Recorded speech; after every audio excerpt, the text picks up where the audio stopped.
Um, yeah, I don't drink that much. Actually, I don't drink at all now kasi I'm worried about running. Good. So, yun lang. I've successfully quit smoking. It's already 11 months. Hopefully, I can keep off it for good. Isang question from Edward. Which should touch first the ground? The toe or the heel? Depende po sa tao yan. Marami pong heel striker. Heel striker ako. Pero I've seen marathon runners who are toe strikers. Mostly kasi yung mga toe strikers, ano sila, yung ako nagiging toe striker ako pag mabilis ang takbo ko. Pero pag slow run, steady run, heel striker ako. Okay. Depende yun sa pagtakbo mo. There's no right way to run. Only you would know how you would run, kung saan ka komportable. Okay, thank you very much. Yeah. Towie, final message? Yes, sa mga listeners, ang payo ko lang is you always have to remember na kahit na saang sports ka mga punta, may it be in basketball, marathon, or sa football, ang kailangan nating isipin is yung katawan natin. So we have to be very conscious sa ginagawa natin. And it's always good to start early para sa mga bata, and for the mature listeners, it's never too late.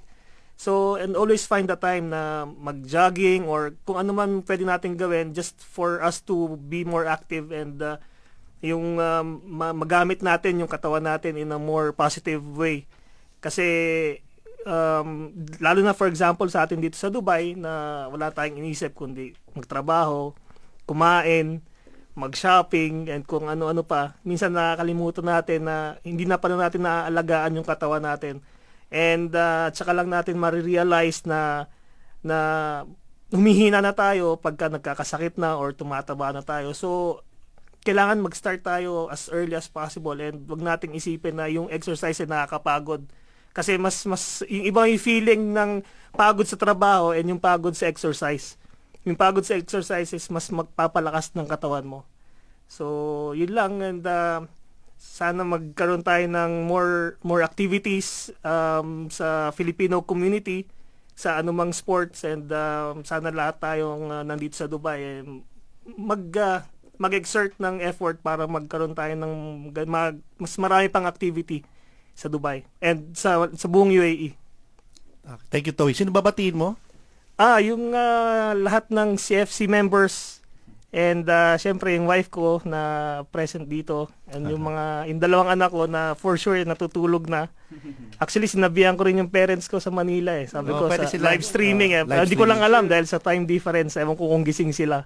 Pero just in case nagising sila, yung mami at daddy ko, binabati ko din. Galing. Very good, Towie. Ako rin pwedeng bumati. Sige.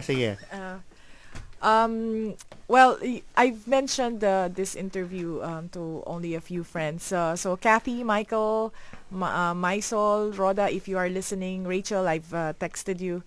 Hindi ka na sumagot, so I guess you're not. And my family, Rene, Jeannie, I've mentioned you before. Lani, Lay, my nieces, Jan. Jojo is here, my brother. I'm so sorry.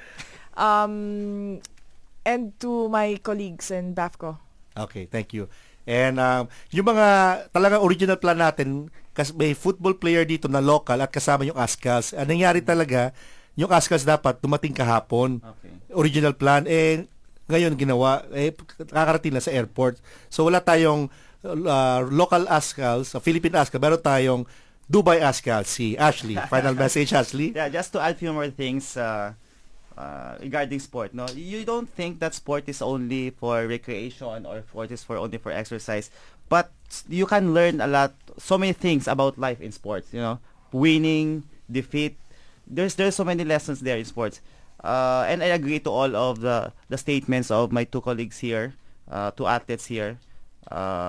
Yun lang. Basta according to me, there's nobody who is late in sports. Kahit sabihin mo na you will start now, yes, you can start and you can choose your own sport and enjoy it and be still good at it, even at a late age. And then, I personally invite the Filipinos who are football enthusiasts, and don't be discouraged that you don't have your football background back in the Philippines. You are still welcome to join the Pinoy football. Okay, we have a number of players who have no background at all in football, and they just go attend the practices every Friday, and they are enjoying, and they're, you can see the improvement in the way they play football. And before I forget, I would like to greet the people, my co-teachers and the administrators of the Philippine School at Al Rashidia, and especially my students at grade 6 Del Mundo. I'm their advisor. Okay. Kung nakinig kayo, pasado kayo lahat. Yes, they have their exams tomorrow, but many of them are still up to now just to listen to their advisor. Okay, very good. Yan ang support. Yeah. Very good. Pero alam mo, kahit na late silang gising pa sila o late sila matutulog, napuyat sila, maraming natutunan as evidenced by the comments on Facebook. Maraming Thank you pala sa mga natutuwa. nag-comments. And Art, Sir Alex Randy is listening while on duty. Okay, very good.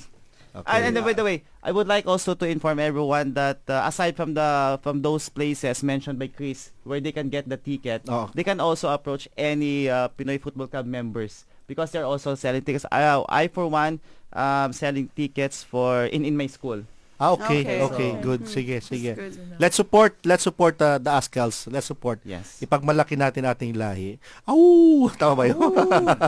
Ikaw, El, anong final message mo? Gusto ko lang magpasalamat kay Ashley, kay Dina, tsaka kay Towie, at syempre dun sa ating mga guests na nandito sa loob ng studio. Maraming salamat for being here. Hindi lang naman yung mga tagapakinig ang na-inspire nyo, kami din, at kita-kita tayo sa susunod na marathon. Yes, O asahan basketball, ko yan. or Sige nga, 3K ka, or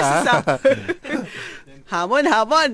Okay. So, ang gusto lang na, nag-iwan kayo ng mensahe sa ating mga tagapakinig. Kami naman mag-iiwan din ng mensahe sa inyo na kasama nyo kami sa inyong tagumpay. Kung ano man ang tatahakin yung buhay ngayon, kung anumang sports ito, kasama nyo kami, kasama nyo ang Feme, nandyan si Jeka, nandyan si Daddy Blue, at sama-sama tayo sa ating tagumpay. Okay? At gusto ko rin sabihin sa ating mga tagapakinig, para po sa inyong programa na ito, hindi sapat na Pinoy ka, hindi pwedeng ox na yan, o sige na nga, at dahil Pinoy ka, dapat magaling ka. Hindi na dapat maging tahimik, feeling maliit o mahiyain. May sinabi ka kasi Pinoy ka, mahusay at magaling. May puwang ka sa mundong ito para maging isang Filipino excellent. At ngayong gabi, hindi po huli ang lahat, hindi pa maaga para tayo ay maging isang malusog na magaling na Filipino. Ito po si Ea. Salamat sa inyo and God bless. Sa programang ito, walang bata o matanda, mayaman o mahirap, may pinag-aralan o wala. Basta Pinoy ka at magaling ka, dito ka, kasama ka namin sa pagsulong ng isang mahusay at magaling na Filipino. Mabuhay tayong lahat at God bless.